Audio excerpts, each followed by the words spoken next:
The early rivalry between the Beatles and the Rolling Stones was mostly good-natured, though there was a moment when Mick Jagger, frontman of the Stones, admitted that hearing a particular Beatles song made him feel sick.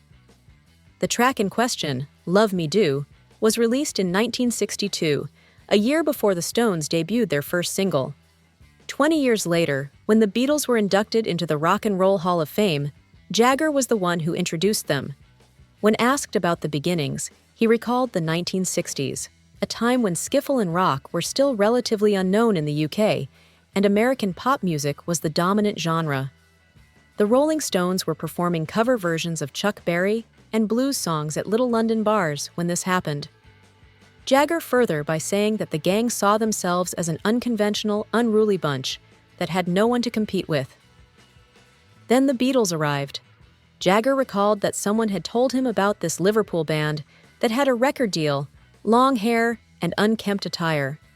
He confessed he felt physically sick upon first hearing their bluesy, harmonica-infused song, Love Me Do, on the radio. At that same second, he decided that he would study music composition in order to achieve the same level of success as them. Although the Rolling Stones first saw the well-dressed Beatles as an annoyance, they eventually came to appreciate the mutually beneficial connection between the two groups.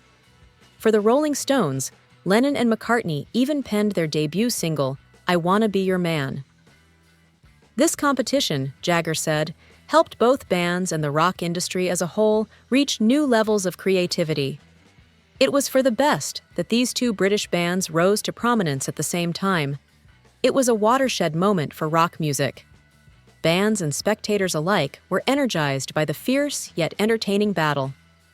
In addition, Jagger acknowledged that the Beatles were instrumental in opening doors for subsequent British artists in the United States, such as the Rolling Stones. He was appreciative of their impact and achievements, and noted that, despite some tension in the beginning, they stayed friends. Those were the best periods of their life, he thought with a warm glow.